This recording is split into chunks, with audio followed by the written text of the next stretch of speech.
আজকে যে ঘটনাগুলো বলবো আমার দিদির, আমাকে আমার বদ্দি মানে আমার বড় মামার বড় মেয়ে এই কথাগুলো আমাকে বলে, এই ঘটনাটা আমাকে বলেছে। এই ঘটনাটা জাস্ট 1 মাস আগের ঘটনা, ঠিক আছে? তা ঘটনাটা ইছাপুরের, কিন্তু যার সাথে মানে যে বাড়ির ঘটনা, আমি তার নাম, কোথায় ইছাপুরের কোথায় হয়েছে না হয়েছে, কে দিদি কে হয় কিছুই বলবো না, ঠিক আছে? তা ঘটনাটা আমি শুরু করি। তা ঘটনাটা যে বলেছে সেই ফ্যামিলিতে, সেই ঘটনাটা যে বলেছে সেই ফ্যামিলিটা হচ্ছে জয়েন্ট ফ্যামিলি।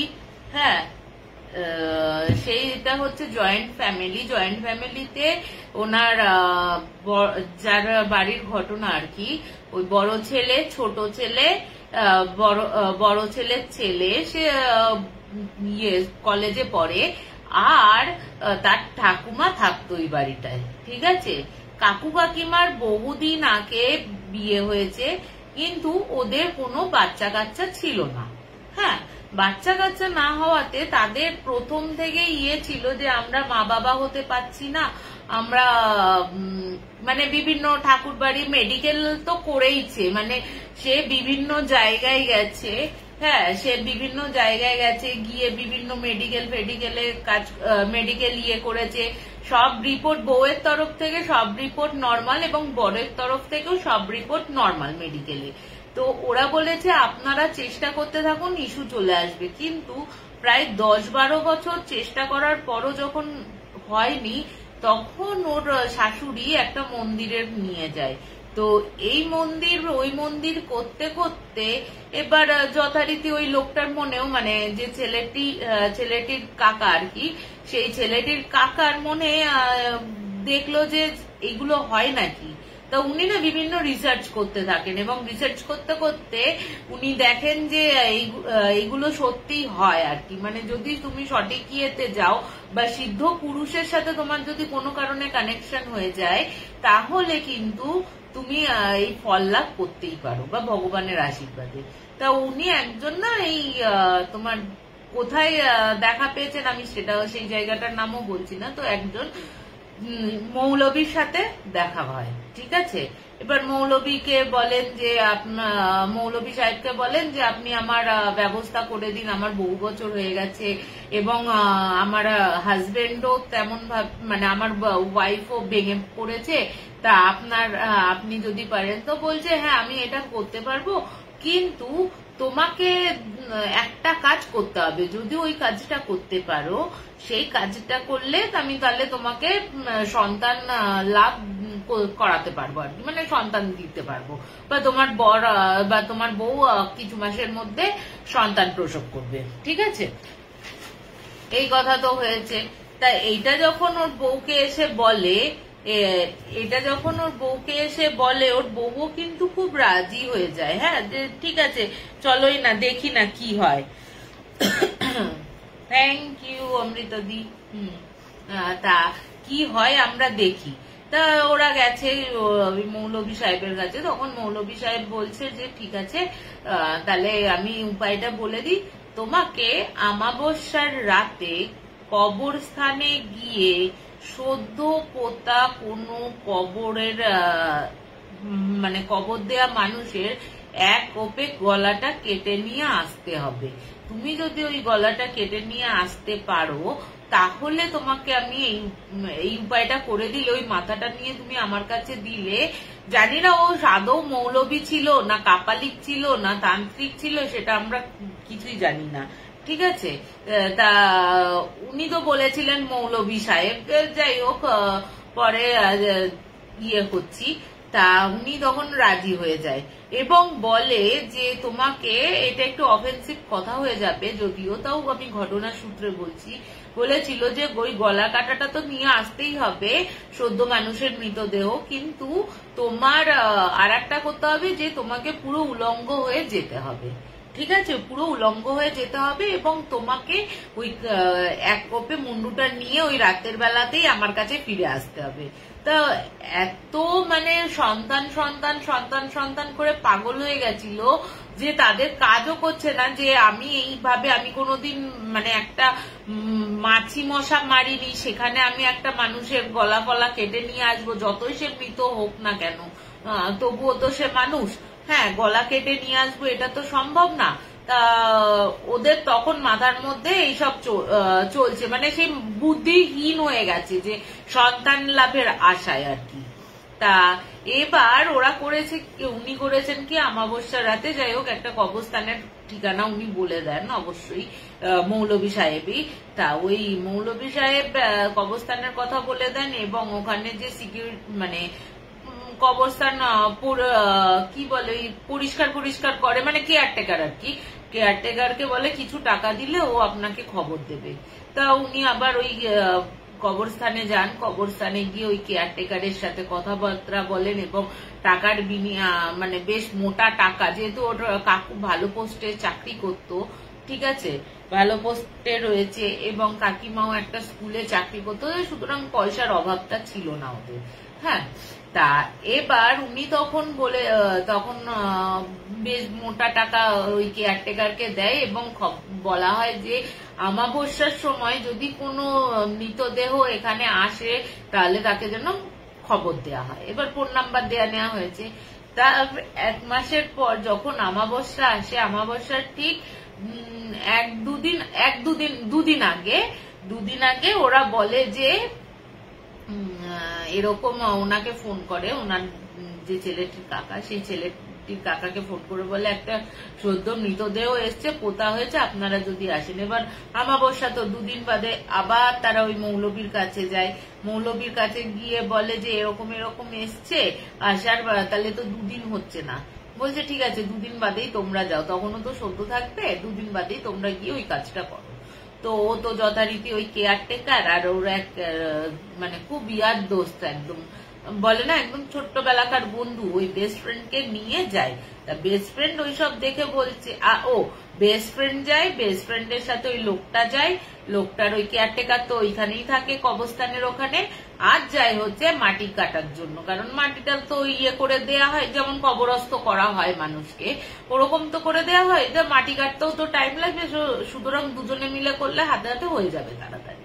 তা ও তো যেহেতু আবার রাত্রির মধ্যে ওনার কাছে মৌলভী সাহেবের কাছে ওই মুন্ডুটা নিয়ে যেতে হবে, তা এইসব করেছে। তা ও এবার যথারীতি ওর যে বন্ধুটা রয়েছে, ওর বন্ধুটা বলছে আমি বাইরেই থাকছি, তোরা যা করার করে নি। এবার ওই কেয়ারটেকার আর মাটি কাটার লোকটা আর ওই ওর কাকুটা ওই ইয়েতে যায়, বুঝলে তো, কবরস্থানে যায়। হ্যাঁ, কবরস্থানে গিয়ে ওরা যথারীতি ভেতরে ঢোকে, উনি কিন্তু পুরো উলঙ্গ অবস্থাতেই ছিলেন, আর বারবার বলছি না এই কথাটা। তা উনি যান ভেতরে, ভেতরে গিয়ে কবরটা খোঁড়া হয়, কবরের ভেতর যা হয় প্লাস্টিকে মোড়ানো একটা বডি পাওয়া যায়। তা ওই বডিটায় যেই কোপ মারতে যাবে, কাটারে নিয়ে গেছিল, তো ওই বাজার মানে কাটারে নিয়ে গিয়ে যেই কোপ মারতে যাবে অমনি সময় না, বিশ্বাস করবে না, ওই যে মাটি কাটছিল সেই লোকটা ভয়ে না গো গো করে আওয়াজ করছে, মুখ দিয়ে কোনো ওই গো গো বেরোচ্ছে আর থরথর করে কাঁপছে। ওই লোকটাকে ওই অবস্থায় দেখে ওর কাকা জিজ্ঞেস করছে কি হয়েছে কি হয়েছে তোর, এরকম করছো কেন, কি হয়েছে? তখন ওই লোকটা না ইশারা করে শুধু সামনের দিকে দেখিয়েছে। হ্যাঁ, ওই কেয়ারটেকার আর ওর কাকু দুজনেই ওর ইশারাতে মানে হাত দিয়ে যে দিকটা দেখিয়েছে সেই দিকটা তাকাতে ও দেখে ওই যে মানুষটার ওর গলা কাটতে যাচ্ছে সেই মানুষটা ওর সামনে, ওদের সামনে দাঁড়িয়ে আছে এবং প্রায় 8 ফুট 9 ফুটের ওপর লম্বা। হ্যাঁ, যেন মনে হচ্ছে ওই মাটির থেকে উপরে ভেসে রয়েছে। হ্যাঁ, ওই দেখার পর কেয়ারটেকার তো একটু জানে এইসব ঘটনাগুলো হয়, ওই কেয়ারটেকার কিন্তু পালিয়ে যায়।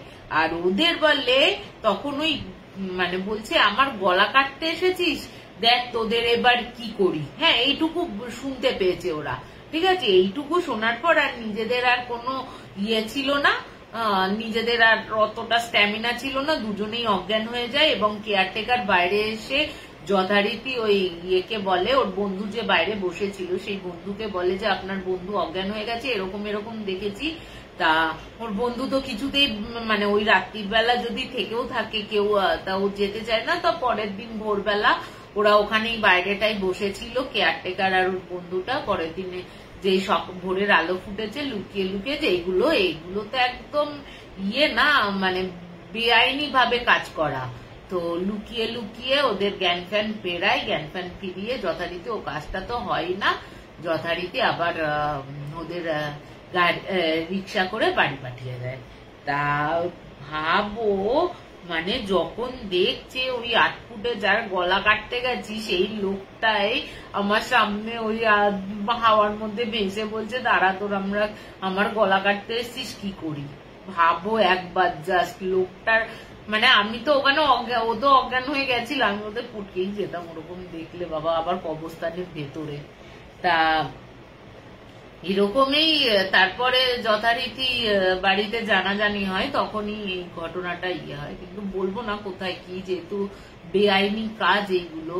একটা মাটি ইয়ে করেছে, যার পরিবারের বডি ওখানে কবরস্থ করা আছে তারাও হয়তো কিছু ইস্যু করতে পারে, যার জন্য সম্পূর্ণ এটা ইয়ে করলাম। হ্যাঁ, তা তুমি ভাবো একবার কবরস্থানে ওই রাত্রির বেলা, অমাবস্যার রাতে। ও আবার বলছে কি সাদা ধবধবে, মানে যে সাদা চাদরটা ছিল, মানে প্রথমে প্লাস্টিক ছিল, প্লাস্টিকের ওপর সাদা চাদরটা ছিল, ওই সাদা চাদর পরেই উনি দাঁড়িয়ে আছেন। ভাবো একবার কি অবস্থা হতে পারে। তা কেমন লাগলো এই একটা ঘটনা, তা কেমন লাগলো। আর তারপরে কিন্তু আর কোনোদিন ওই মৌলবীর কাছে উনি কিন্তু আর যায়নি, মানে তারপর এই 1 মাসের ঘটনা তো, ওই 1 মাসের পর আর উনি কিন্তু আর ওই মৌলবীর সাথে যোগাযোগ করতে যায়নি দেখে। তা এই হচ্ছে আমার প্রথম ঘটনা। তা কেমন লাগলো একটু যদি আমাকে বলো।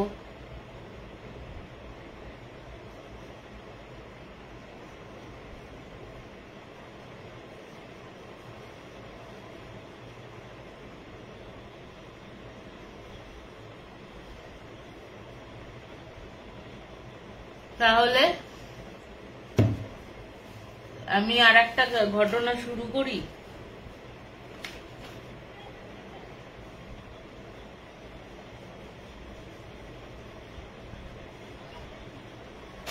কোনটা বলি। হ্যাঁ, আমার ছোট মামার ঘটনাটা বলি।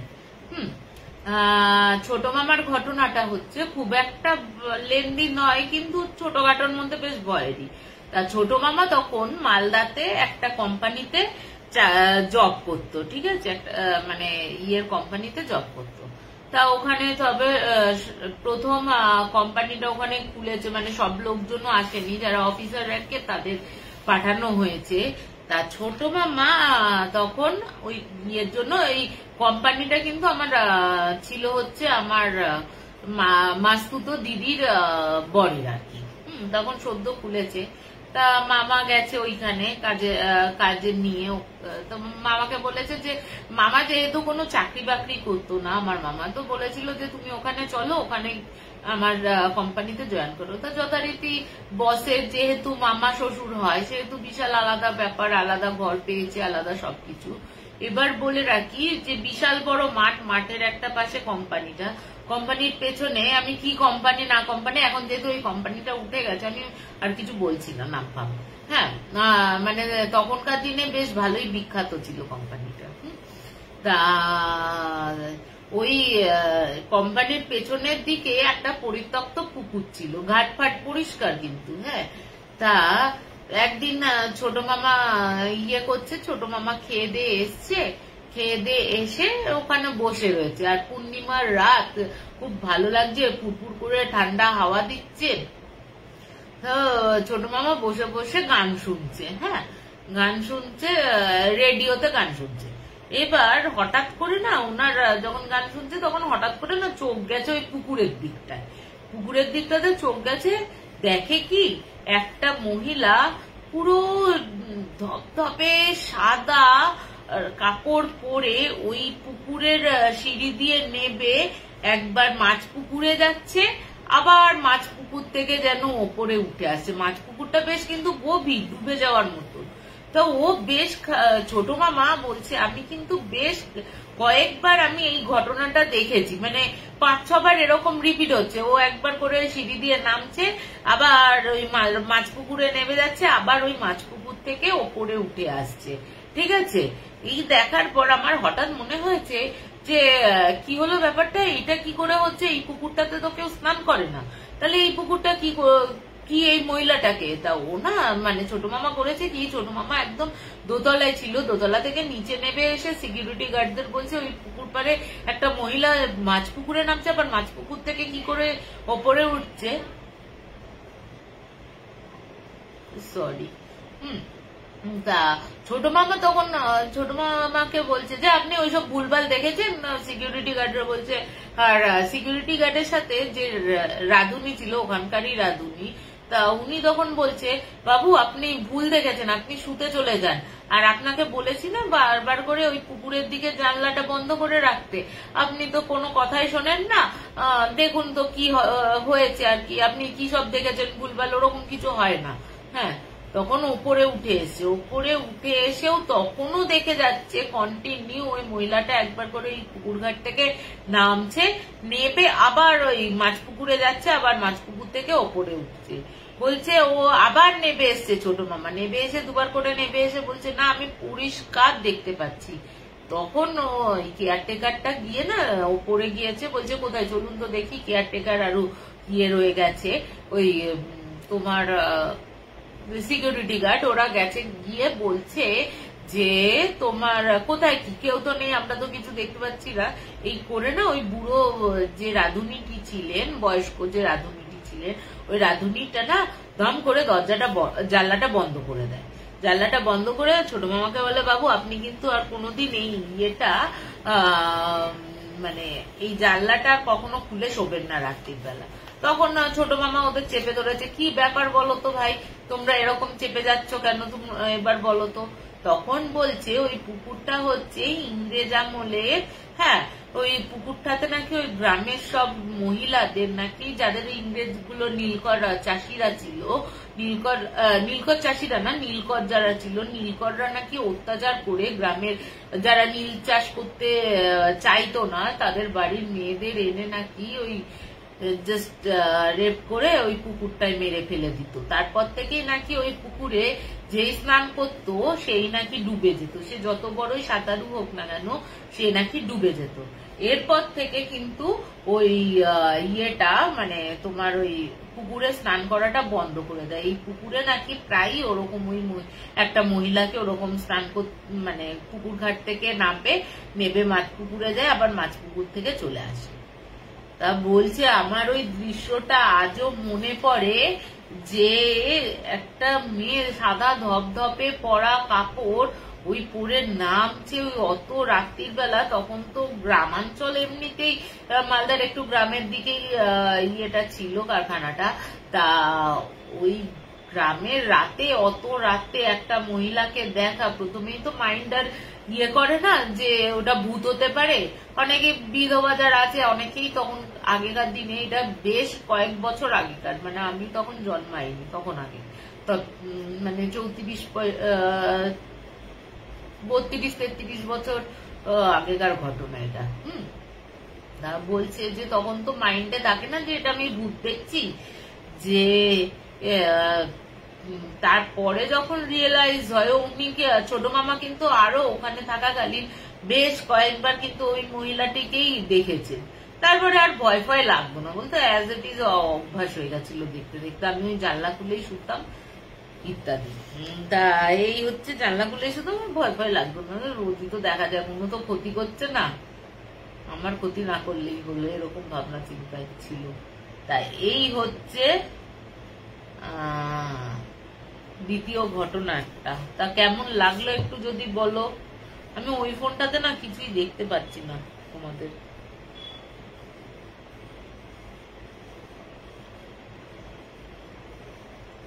হ্যাঁ বাবুদা, পুকুরের ভূতকে পানিমুড়া বলে। হ্যাঁ, পানিমুড়া পেতনি।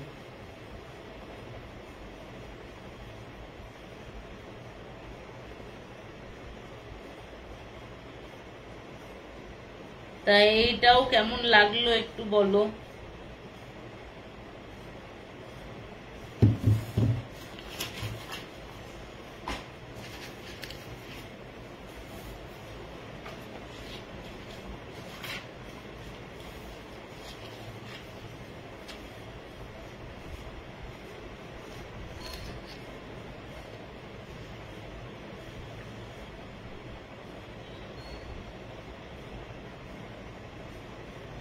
আচ্ছা, একটা ছোটখাটো বলি।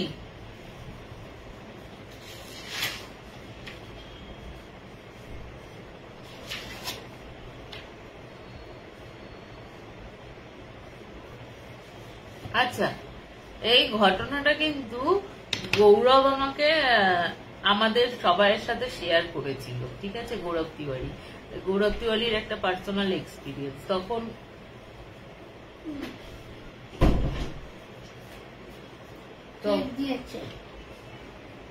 ওকে, থ্যাংক ইউ। ওকে, ঠিক আছে, চুপচাপ বস, শুনতে পাবি। সরি, আমার ছেলে এসছে, সব বার্থডে পার্টি ছিল, বার্থডে পার্টি করে এসছে এখন। তা এবার বলি, গৌরব তিওয়ারির নিজস্ব ঘটনা। ও তখন প্রথম প্যারানর্মাল সোসাইটি অফ ইন্ডিয়া খুলেছে।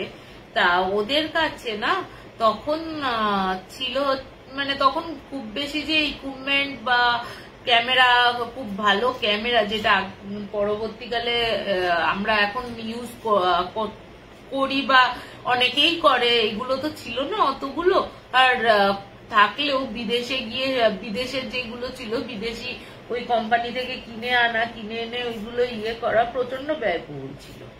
তা ওদের কাছে তখন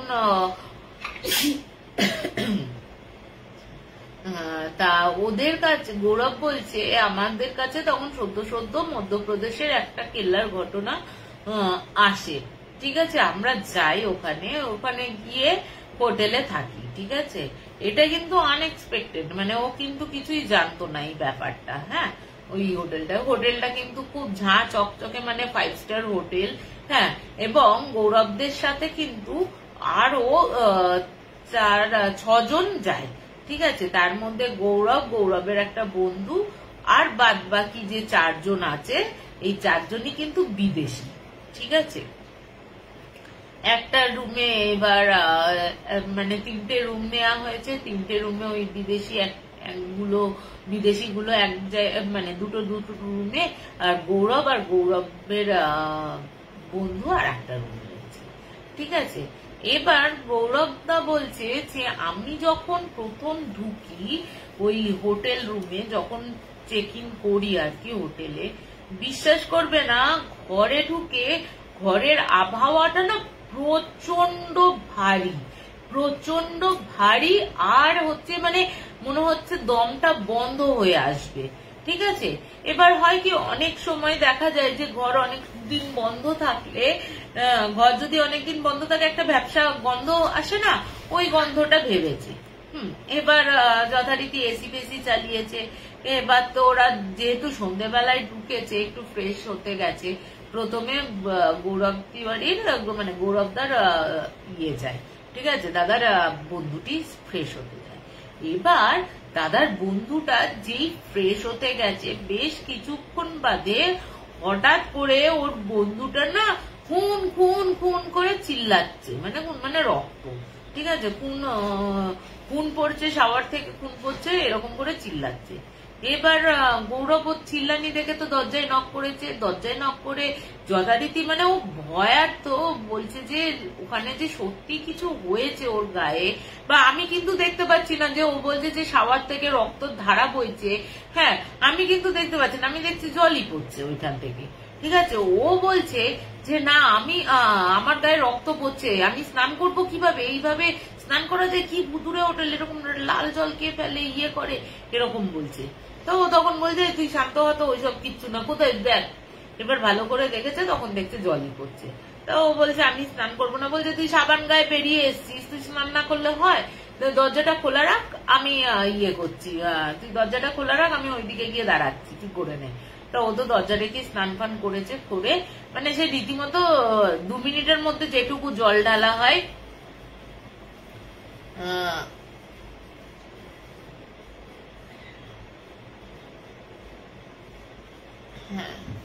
তা বলি যে দাদা তখন বলছে যে আমি এবার ওকে ও ফ্রেশ হতে গেছে, ফ্রেশ হয়ে গিয়ে ফ্রেশ হয়ে তো 2 মিনিটের মধ্যে বেরিয়ে চলে এসছে। আমি গেছি, আমি গিয়ে যথারীতি ইয়ে করেছি। হ্যাঁ, বলছে আমি ফ্রেশ হতে যাব, ঠিক মনে হলো না আমার পিঠে আস্তে করে এরকম করে কে হাত বুলিয়ে দিল। এবার আমি ঝট করে পেছনে ঘুরেছি, ঘুরে দেখছি দাদা বলছে যে কেউ নেই। হ্যাঁ, এবার না মনে হচ্ছে ওই বাথরুমের যে এক্সস্ট জায়গাটা আছে ওই জায়গা থেকে কেউ না ওকে দেখছে। ও বারবার ইয়ে করছে, ওর মনে হচ্ছে যে ওখানে কেউ রয়েছে, ওখানে কেউ রয়েছে, ও বারবার দেখছে কিন্তু কাউকে দেখতে পাচ্ছে না। কিন্তু মনে হচ্ছে ওর রীতিমতো অনুভূত হচ্ছে যে কেউ আমাকে ওখান থেকে দেখছে। ঠিক আছে, কেউ আমাকে দেখছে। না, ও তো রীতিমতো যথারীতি ফ্রেশ হয়ে বেরিয়ে যায়, ফ্রেশ হয়ে বেরিয়ে আসে। এবার ডিনারের টাইম হয়ে যায়, ডিনার করতে গেছে। ডিনার করতে গিয়ে যথারীতি তো তালা ঘরের রুম লক করেই যায়। ঘরের রুম লক করে, হ্যাঁ, ঘরের রুম লক করে ও কিন্তু ইয়েতে যায়, ঠিক আছে, ডিনার করতে যায়। প্রত্যেকটা রুম, অন্য যে 2টো রুম নিয়েছে তাদের কিন্তু ওইসব কোনো প্রবলেম হচ্ছে না, ওই রুমটাতে কোনো একটা প্রবলেম রয়েছে। তা ও তখন বলছে আমরা যখন ডিনার সেরে আসি, ওরা ওদের ঘরে ঢুকে যায়। ওরা ওদের ঘরে ঢুকে গিয়ে না দেখছে, দরজা খুলে দেখছে ওদের সমস্ত জামা কাপড়, বিছনা পত্র সমস্ত কিছু ওলট পালট। আর বলছে একদম যেন এসিটা পুরো 15 ডিগ্রি থেকে করে দিয়ে গেছে।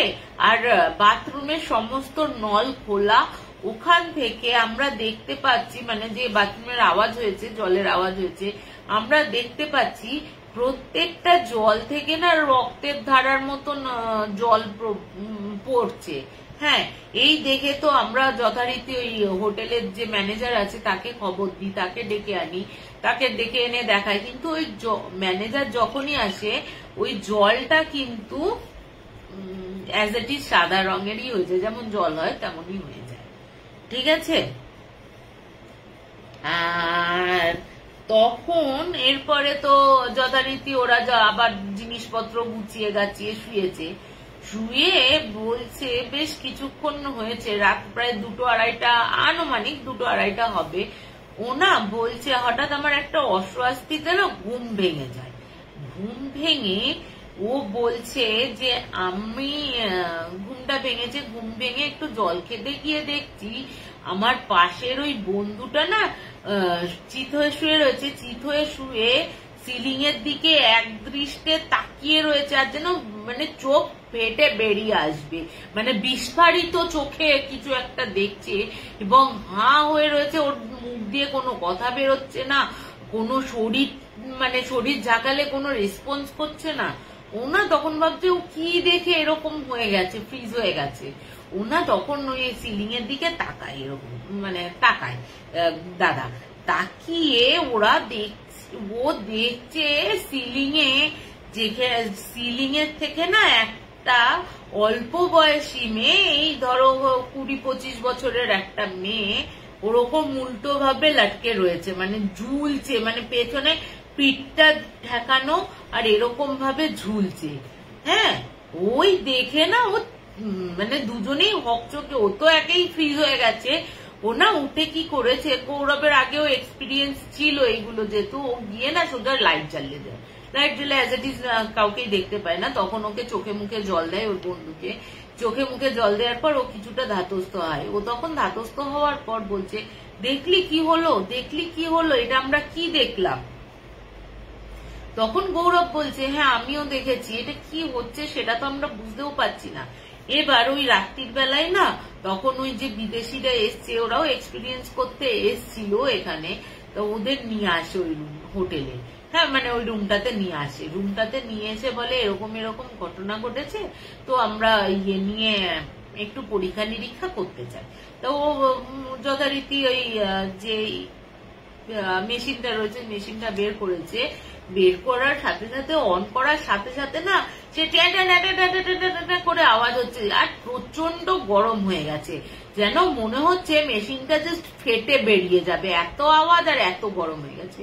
ও তো সঙ্গে সঙ্গে বন্ধ করে দিয়েছে, বন্ধ করে দেয়। বন্ধ করে যাওয়ার পর না ও কনভারসেশন চালু করে যে এখানে যদি কেউ থেকে থাকো তাহলে আমাদের একটু রেসপন্স করো, তুমি কে, কি হয়েছিল, বা তুমি আমাদের কাছ থেকে কোনো সাহায্য চাও কিনা। বাট কোনো রিপ্লাই ছিল না। এবার সেই রাত্রিরে বিশ্বাস করবে না, ওরা তো দরজা বন্ধ করে, বাথরুমের দরজা বন্ধ করে দিয়েছিল বাইরে থেকে। হঠাৎ করে যখন কনভারসেশন একা একাই চালাচ্ছে ও, তখন না হঠাৎ করে দরজাটা খুলে যায়, বাথরুমের দরজাটা দাঁড়াম করে খুলে যায়, আবার দাঁড়াম করে বন্ধ হয়ে যায়, আবার খুলে যাচ্ছে, আবার বন্ধ হয়ে যাচ্ছে। হ্যাঁ, এরকম বেশ কয়েকবার হয়েছে। এটা করতে গিয়ে ওরা বিরক্ত হয়ে যাচ্ছে, বারবার দরজা ধাম ধাম করছে। এবার না একটা ছেলে, মানে বিদেশি যে ছেলেটি ছিল, সেই ছেলেটি বাথরুমের কাছে যায় দরজাটা করতে। বলছে পুরো গোটা ওখানে হিন্দিতে লেখা ছিল, এই রুমটা আমার, এই ঘর থেকে মানে এক্ষুনি তোমরা যদি না বেরিয়ে যাও তাহলে মৃত্যু লীলা তোমাদের শুরু হবে, মানে এরকম ভাবে একটা হিন্দিতে লিখে দিয়ে গেছিল। মানে মোদ্দা কথা এই যে মৃত্যু লীলা চালু হবে তোমরা যদি এই রুমটা না ছেড়ে দাও। এবার আবার দেখছে কি, ও তো কনভারসেশন চালিয়ে যাচ্ছে কিন্তু তাও তো কোনো রেসপন্স করছে না। তখনও বলছে যে তুমি যদি লিখেও জানাতে চাও লিখে জানাও, তাতেও কোনো রেসপন্স নেই। হ্যাঁ, এবার না ঘরের এসি তো চলছে কিন্তু ঘরের আবহাওয়াটা না আবার যে কে সেই, মানে একদম গুমট হয়ে যায়। তা ওর আর একটা যে মেয়ে আছে, ওই মেয়েটা না বিদেশি মেয়ে মারকে, মেমটি বারান্দার দিকে পর্দাটা সরিয়ে বারান্দার দিকে যাবে বলে এগুই। হ্যাঁ, দরজাটা খুলেছে, খুলেই না ও চিৎকার দিয়ে ঘরে ঢুকেছে, মানে জাস্ট ঘরে ঢুকে হাঁপাচ্ছে, মানে ওই জাস্ট ওইটুকু সেকেন্ডে, মানে 1 মিনিটের মধ্যে ঘরে ঢুকে হাঁপাচ্ছে। বলে আমি কি দেখেছি। তখন ওরা ছুটে যায়, ছুটে গিয়ে দেখছে কেউ নেই। তখন ওকে জিজ্ঞেস করা হয়েছে, জল ফল দিয়েছে, জল ফল দিয়ে একটু বসিয়ে ঠান্ডা করা হয়েছে। তখন বলছে তুমি কি দেখেছো? বলছে আমি যখন দরজাটা খুলেছি, খোলার পর কিন্তু ওই বারান্দার কোনায় একটা মেয়ে, হ্যাঁ, লাল গ্রাউন্ড পরা একটা মেয়ে দাঁড়িয়ে রয়েছে। কিন্তু আমি যখন নিচ থেকে ওপরের দিকে উঠি, তখন কিন্তু ওই জাস্ট কয়েক সেকেন্ডেই দেখি ওর গলাটা কিন্তু নেই, জাস্ট একটা গলা ছাড়া একটা মেয়ে লাল রঙের গ্রাউন্ড পরে দাঁড়িয়ে রয়েছে। তুমি ভাবো মানে কতটা স্ট্যামিনা থাকলে ওইসব দেখতে পেয়ে আবার ঢুকে আসে। তা যথারীতি আবার ম্যানেজারকে ডাকা হলো। ম্যানেজার এসে তো যা হয় আর কি, কোনো উচ্চবাচ্যই করলো না, না আপনারা করছেন, আপনারা মানে বদনাম করার চেষ্টা করছেন, এরকম হয় না, কোনো বাড়ি এত লোক আসে কেউ তো বলে না। কিন্তু পরের দিন সকালবেলা, হ্যাঁ, ওরা কিন্তু পয়সা দিয়ে, আর মানে বলে না যে যারা ওই কেয়ারটেকার, তারপর ম্যাথর আছে, বাগান পরিচর্যা করে, তাদের একটু মালি ফালি যারা রয়েছে তাদের একটু টাকা পয়সা দিলে যদি ঘটনাটা জানা যায়। কিন্তু বিশ্বাস করো, ওখানের একটা স্টাফও, হোটেলের একটা স্টাফও কিন্তু কোনো পয়সার বিনিময় হোক, ভালোবাসার বিনিময় হোক, ওরা কিন্তু মুখ খুলতে চায়নি। কিন্তু ওরা মানে ওই মেয়েটা কে ছিল বা কি হয়েছে ওরা কিন্তু আজও জানে না। ওই হোটেল রুম নাম্বার ছিল হচ্ছে 503। তা এই আমাদের একটা গৌরব বলেছে, একটু ঘাটাটা তুলে না বাবা। তা এটা একটা বলেছে আমাকে, তা একটু বলো দেখি কেমন লাগলো। কি বলবো আমি?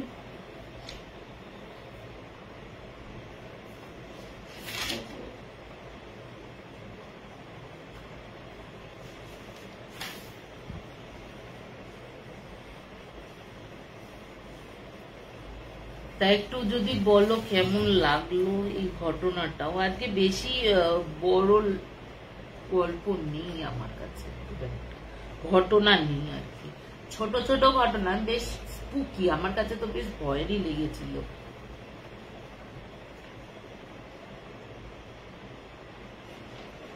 তা চলে যাই।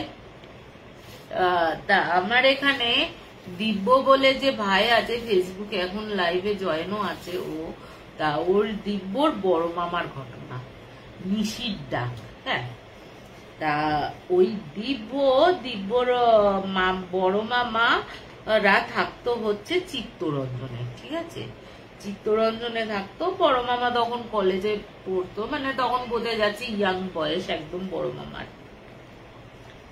তা ওর বড় মামা, ভাইয়ের বড় মামা ছিল, আমি বড় মামাই নাম ধরে বলছি, বড় মামা কিন্তু খুব সাহসী লোক ছিলেন। ঠিক আছে, সাহসিক ব্যক্তি ছিলেন এবং তার অত ভয় ভয় ছিল না রাত্রির বেলা কিভাবে আসবো বা অত রাতে কি করে ফিরবো। উনি কিন্তু প্রায় রাতেই, রাত্রির বেলা মানে প্রায় রাত করেই বাড়ি ফিরতেন। ঠিক আছে, এরপরে একদিন উনি ওনার এক বন্ধু কোনো এক জায়গায় ঘুরতে যান এবং সেখান থেকে যথারীতি ট্রেনে যখন তুলে দেয়, হ্যাঁ ট্রেনে তুলে দিয়ে আস্তে আস্তে বেশ রাত হয়ে যায়। ঠিক আছে, বেশ রাত হয়ে যায়। এবার যথারীতি উনি তো আসেন, কোনো রাস্তায় কোনো প্রবলেম হয় না, বাড়িতে এসছেন, বাড়িতে এসে ডিনার ফিনার সেরেছেন, সেরে রাত্রির বেলা উনি কিন্তু খুব স্টুডিয়াস মানুষ আর কি। মানে অনেকে হয় না অল্প পড়লেই হয়ে যায়, মানে আমি সারা জীবন আমি সারা মাস সারা বছর না পড়লেও আমার ওই দিন 15-20 পড়লেই আমি মোটামুটি 80-90 মার্কস পাবো, এরকম অনেক মানুষই রয়েছে। ঠিক আছে, ওই বড় মামাও ছিলেন কিন্তু ওরকম স্টুডিয়াস তখনকার দিনে আর কি। হ্যাঁ, মানে কলেজের পরীক্ষা শুরু হয়েছে, তা উনি কলেজের পরীক্ষা শুরু হওয়ার দিন 15-20 আগে থেকে পড়তে চালু করেন। এবার আমিও কিন্তু রাত্রির বেলাতেই পড়তাম, কারণ অনেক সময় রাত্রির বেলাতে পুরো চুপচাপ হয়ে যায়, পুরো পাড়াটা শান্ত হয়ে যায়, কেউ ডিস্টার্ব করার থাকে না, তখন আমিও কিন্তু ওই রাত্রির বেলা জেগেই পড়তাম। তা ওই বড় মামাও কিন্তু রাত্রির জেগেই পড়াশোনা করত। এবার রাত্রি জেগে পড়াশোনা করছে, রাত্রি জেগে পড়াশোনা করছে। এবার উনি যখন বেশ কিছুটা টাইম হয়েছে, তখন ওনার যে বন্ধুটাকে ছেড়ে দিয়ে এসেছিলেন, এই বন্ধুটা কিন্তু ওই বন্ধুটার গলার স্বর নকল করে বা গলার স্বরে কিন্তু ওনাকে ডাকে। এবার উনি তো বড় মামার রীতিমতো চমকে যায় ওই গলাটা শোনার পর, কারণ উনি তো জানেন যে ওর বন্ধুকে ছেড়ে দিয়ে এসছেন, যেহেতু একদম ইয়ার দোস্তকে মানে বেস্ট ফ্রেন্ডকে ছেড়ে দিয়ে এসছে, সে তো আসতে টাইম লাগবে। সে এখন এত রাতে কোথা থেকে ফিরবে, অন্য কোথা থেকে তো ফেরার কোনো জায়গা নেই। হ্যাঁ, তা উনি না কোনো অ্যান্সার দেয়নি। ঠিক আছে, বড় মামা প্রথমেই কোনো অ্যান্সার দেয়নি। এরপরে বড় মামা দ্বিতীয়বার কিন্তু ওই আওয়াজটা পান। এবার যথারীতি বড় মামার ওই আওয়াজটা বোধহয় দাদুও শুনতে পেয়েছে। দাদু যথারীতি আসে, বা বড় মামা ভয় পেয়েই বোধহয় দাদুকে ডাকে। দীপ একটু ভুল হলে কিন্তু কমেন্ট করে বলিস। হ্যাঁ, 1 সেকেন্ড দাঁড়া বলছি।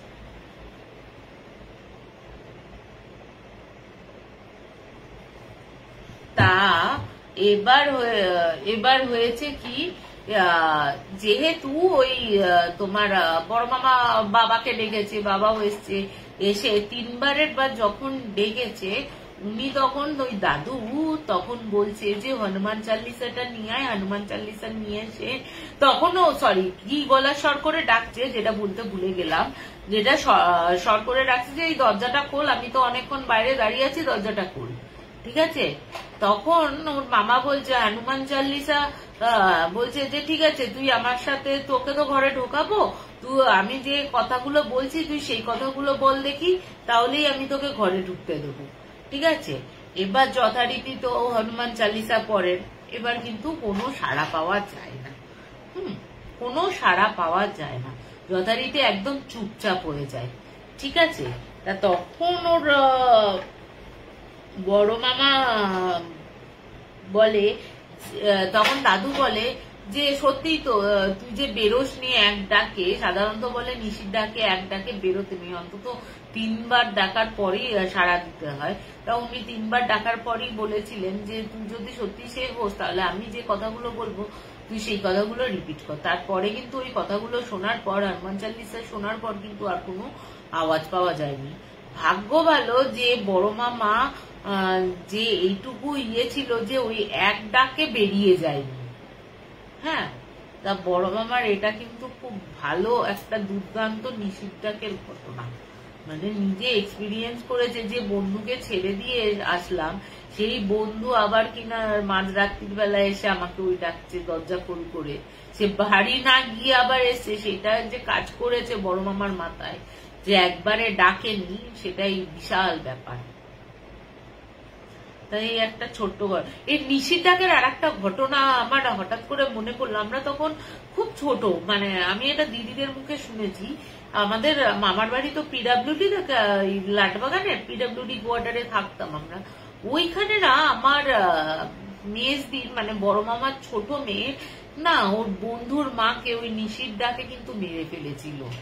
হ্যাঁ, রাত্রির বেলা কখন বেরিয়ে গেছে, যেমন বলছে যে ওরা নাকি যখন খুঁজে পাচ্ছে না পরের দিন সকালবেলা ওই বউটাকে, বলছে দরজার মতন দেয়া আছে, যেমন ইয়ে করা আছে তেমন দরজা লাগানো রয়েছে, ওই দরজা ভেদ করে যে ও কি করে বাইরে গেল, কি করলো। আর পেছনেই না পানা পুকুর ছিল, মানে গঙ্গা আর কি, পেছনেই একদম গঙ্গা, ওখানে একটু পানা ফানা টাইপের ছিল। ওই পানার ওখানে গিয়ে কিন্তু ওই দেখছে যে মাথাটা একদম কাদার মধ্যে ঢোকানো, আর পুরোটা ঢোকানো, আর মানে অর্ধেক এইটুকু ঢোকানো, আর পাটা উঁচু করে ওরকম অবস্থায় পড়ে রয়েছে।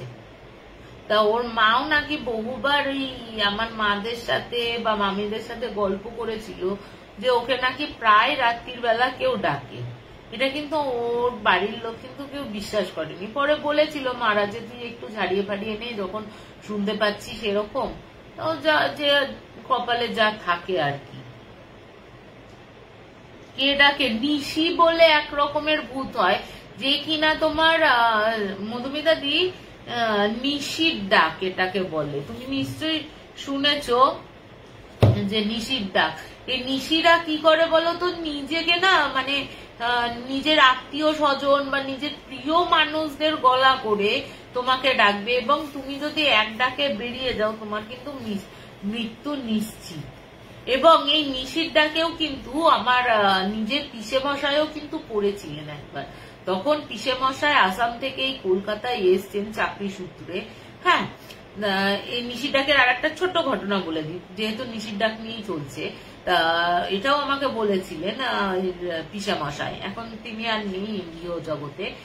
তা পিসা মশাই বলেছিলেন যে আমি যখন এই আসাম থেকে এখানে চলে আসি, তো তখন না বেশ রাত, এবং ঠিক মনে হচ্ছে উনি মেজবাড়িতে থাকতেন। হ্যাঁ, মেজবাড়িতে থাকতেন, এবং থাকতেন হচ্ছে একদম ইয়েতে কালীঘাটের কাছে।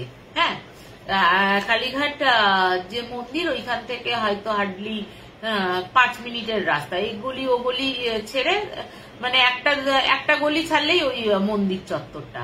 উনি বলছেন, আমার ওই পিসেমশাই বলছেন যে আমি রাত্রির বেলা শুয়েছি, হঠাৎ মনে হচ্ছে আমার বাবার গলা করে কেউ যেন ডাকছে, মানে পিসেমশাইয়ের বাবার গলা করে ওকে ডাকছে, খোকা খোকা বলে ডাকতো, বড় খোকা দরজাটা খোল, আমি এসছি। এবার উনিও ভাবছেন যে এত রাতে আসাম থেকে কলকাতা বাবা এলো কি করে, যেহেতু পিসেমশাই একটু এজেড, বিয়ে করেছিলেন। হ্যাঁ, আর পিসেমশাইয়ের বাবারও কিন্তু অনেক বয়স হয়ে গেছিল, ঠিক আছে, অনেক বয়স হয়ে গেছিল। এবং উনি ভাবছেন যে বাবা তো সাধারণত একা আসে না। এবার বাবার গলা শুনে উনি না খট করে দরজাটা খুলে না ঠিক মনে হচ্ছে আরে এদিকে আয় রে, এদিকে আয়। ও তখন ওর বাবাকে, মানে পিসেমশাই তার বাবাকে দাদুকে খুঁজতে না এগিয়ে যাচ্ছে। ঠিক মনে হচ্ছে কি পিসেমশাই বলছে, ঠিক আমার বাবার অবয়ব যেন হেঁটে যাচ্ছে সামনের দিকে। আমি যত বলছি বাবা দাঁড়াও, কোথায় যাচ্ছ, সে আর কোনো কথাও বলছে না, কিছুই করছে না। আমি না বেশ খানিকটা মানে সেই মন্দিরের দিকে কিছুটা হাঁটতে শুরু করে দিয়েছি আর কি। হ্যাঁ, হঠাৎ করে না একটা কুকুর শুয়েছিল। ওই কুকুরের গায়ে হোঁচট খেতে কুকুরটা ঘাউ ঘাউ করেছে, তখনই সম্বিত ফিরে এসছে।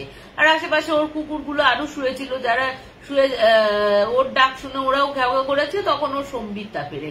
সম্বিতটা ফেরার পর দেখছে যে একদম ফাঁকা গলির মধ্যে, ওই মন্দিরের আশেপাশে কোনো একটা গলি, সেই গলির মধ্যে উনি একা দাঁড়িয়ে আছে আর কুকুরের সাথে হোঁচট খেয়েছেন, কুকুরগুলো গ্যাও গ্যাও করছে এরকম। তা এই হচ্ছে পরপর 3টে নিশির ডাকের ঘটনা।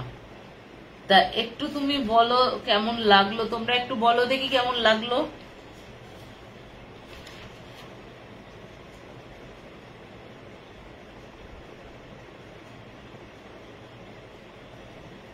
আর একটা কি বলবো?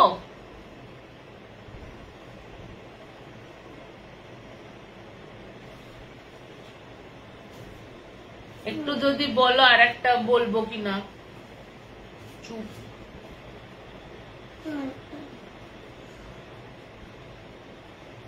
চুপ দাঁড়াও।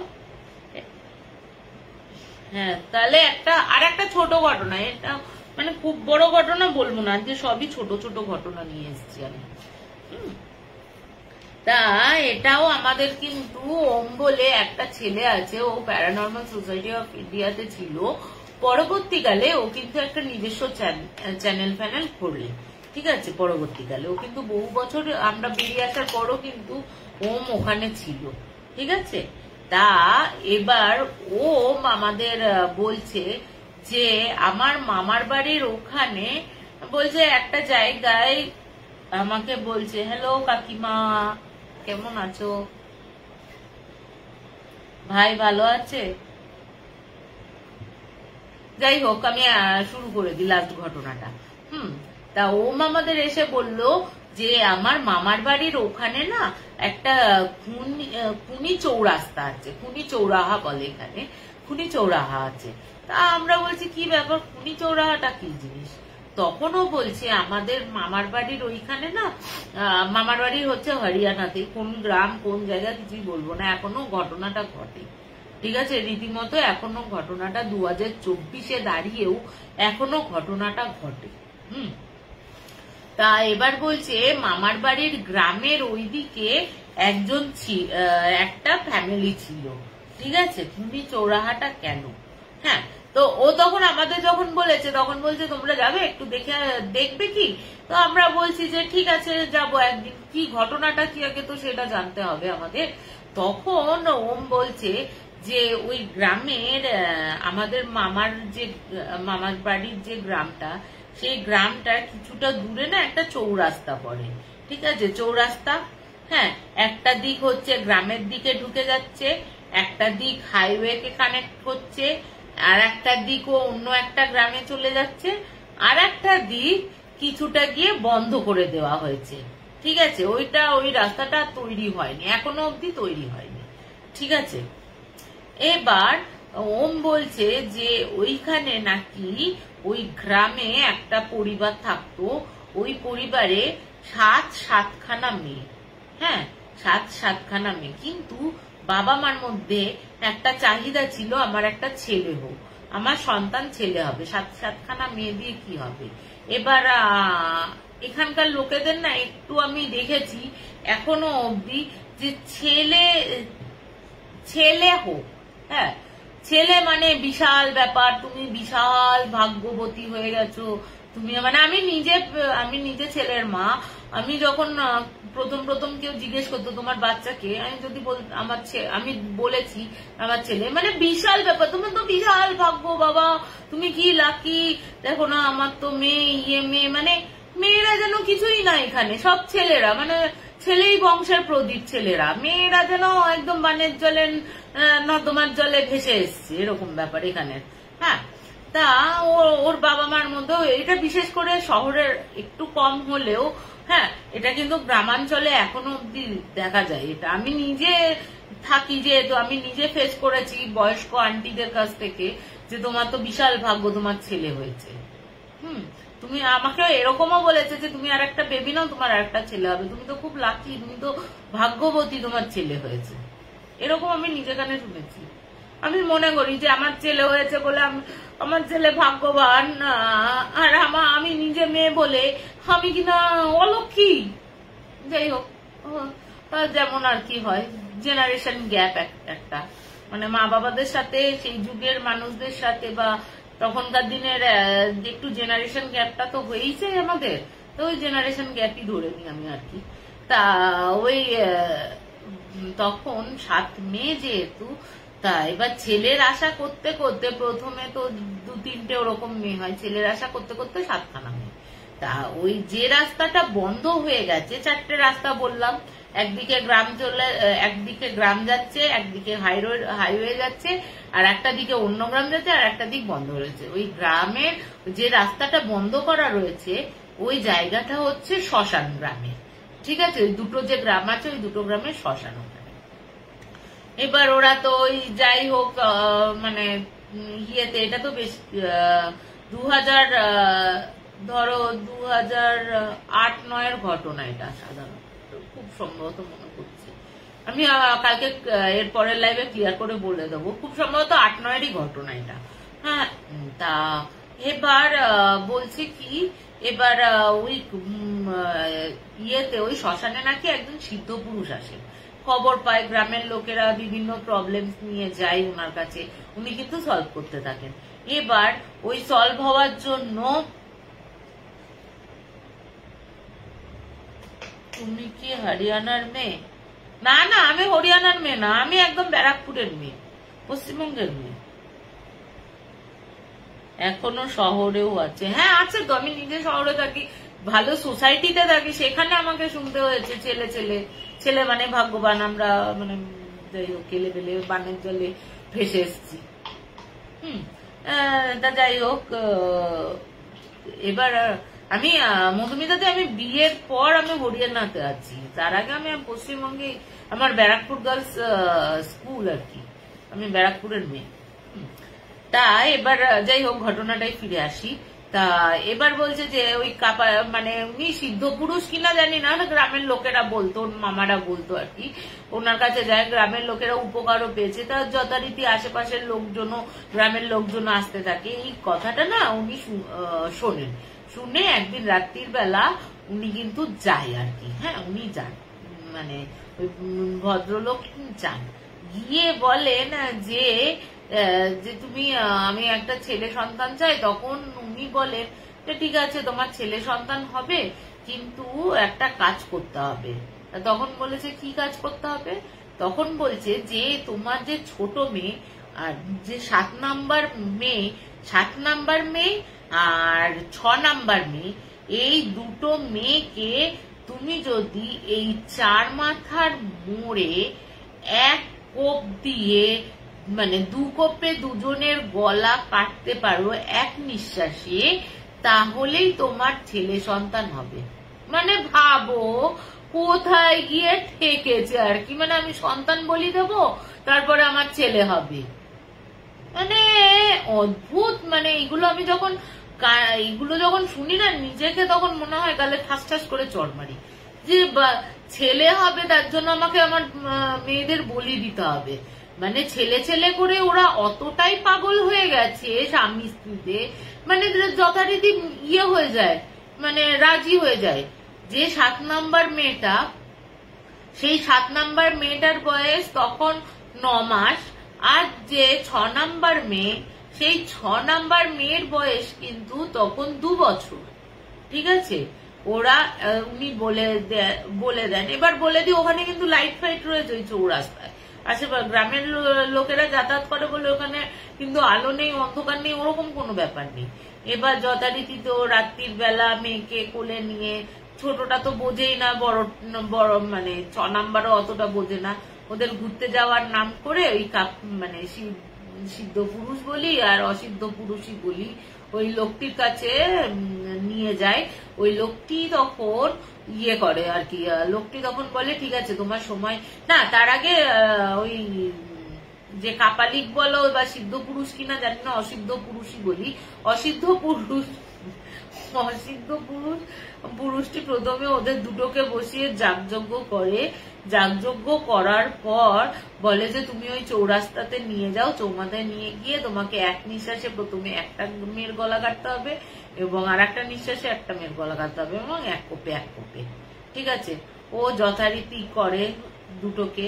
এবার ও না ওখানে রেখে দুটো মুন্ড বলেছে বডিটা ওখানেই ফেলে রেখে আসো, যা ব্যবস্থা করার আমি করব, শুধু কাটা মুন্ডুটা আমার কাছে দিয়ে যাও, এই যজ্ঞটা আমি যতক্ষণ চালাচ্ছি ওই কাটা মুন্ডুটা দুটো কাজে লাগবে, বাচ্চার মুন্ডু।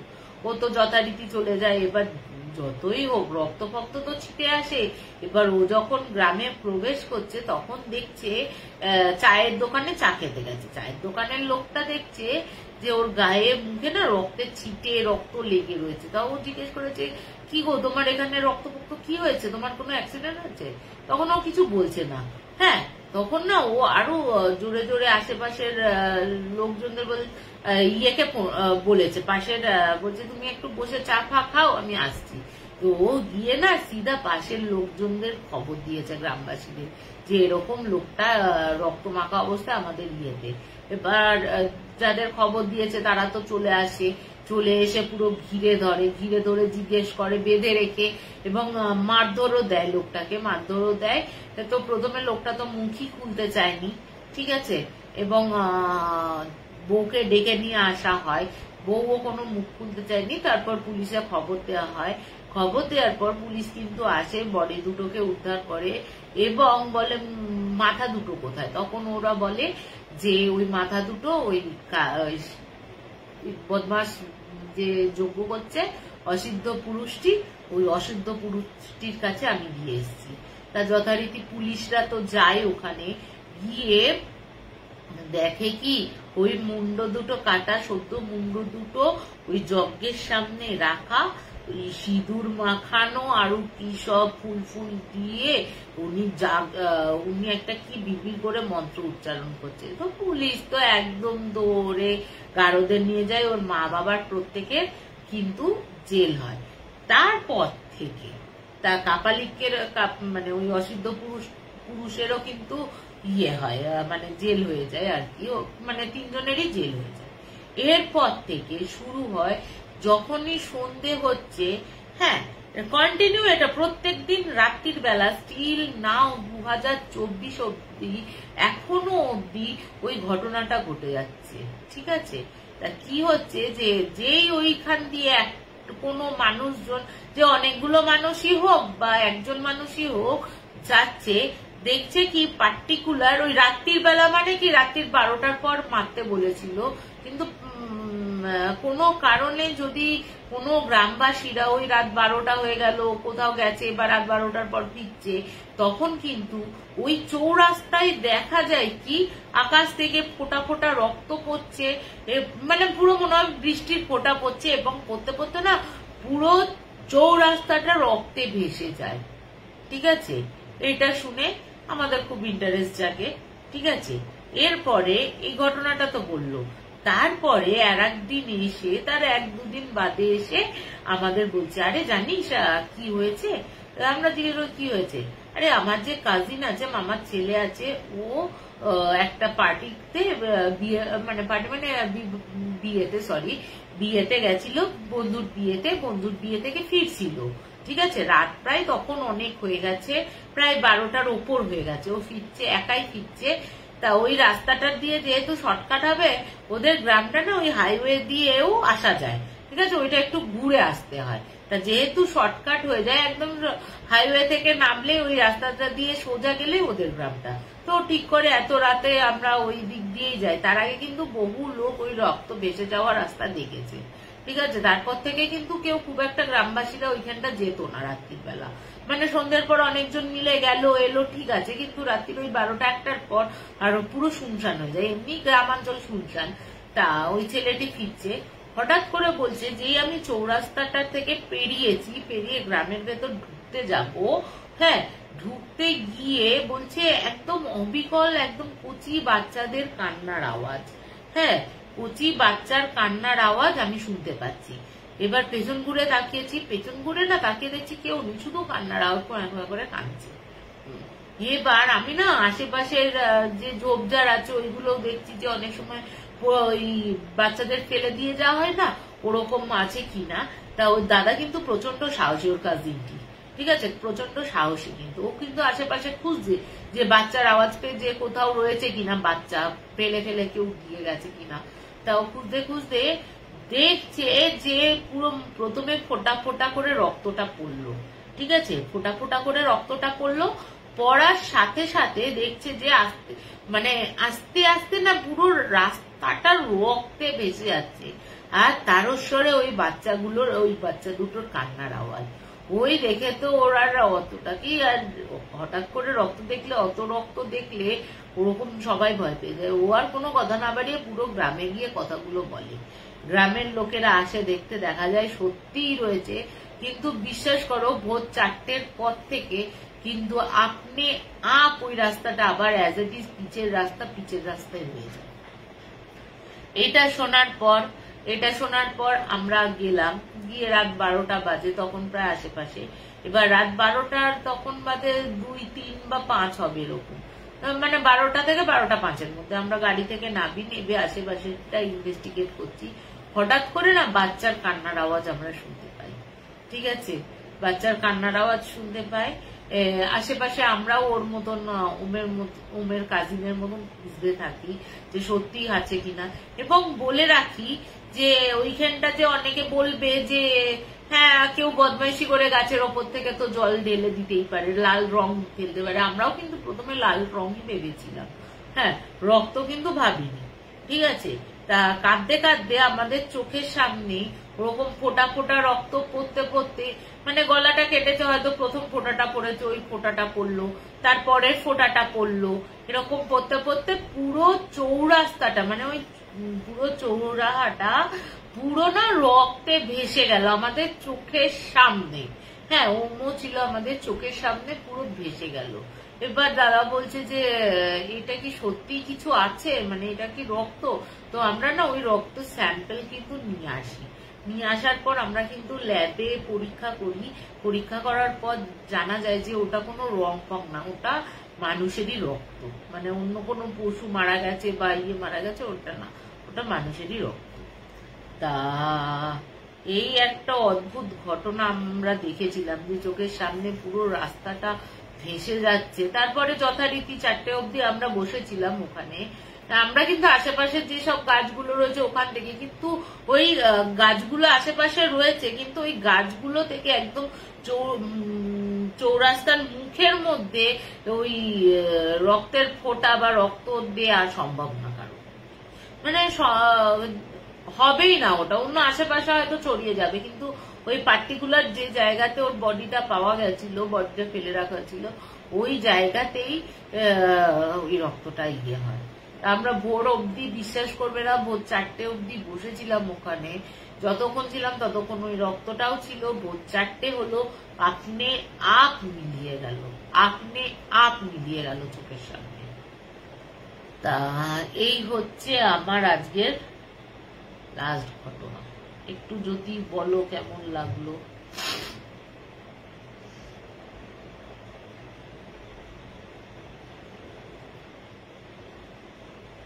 একটু বলো দেখি কেমন লাগলো। আর বলবো না, 9টা 9 বাজে, সরি। তা একটু কমেন্টে বলো দেখি কেমন লাগলো তোমাদের। হ্যাঁ ইন্দ্রাণী, কাল শুনে নি, আজকে সব ছোট ছোট ঘটনাই বলেছি।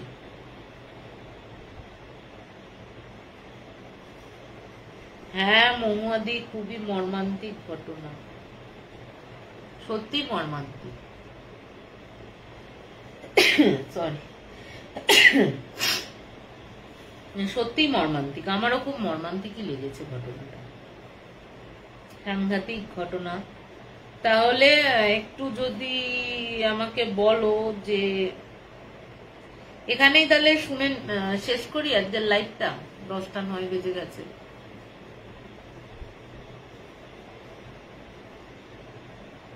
তাহলে আজকে এখানেই শেষ করি। গুড নাইট, নমস্কার বন্ধুরা। জানিও কেমন লাগলো আমার ঘটনাগুলো আজকে। Please subscribe to our channel Hana Tales. Comment, share, like and don't forget to hit the notification bell for more videos.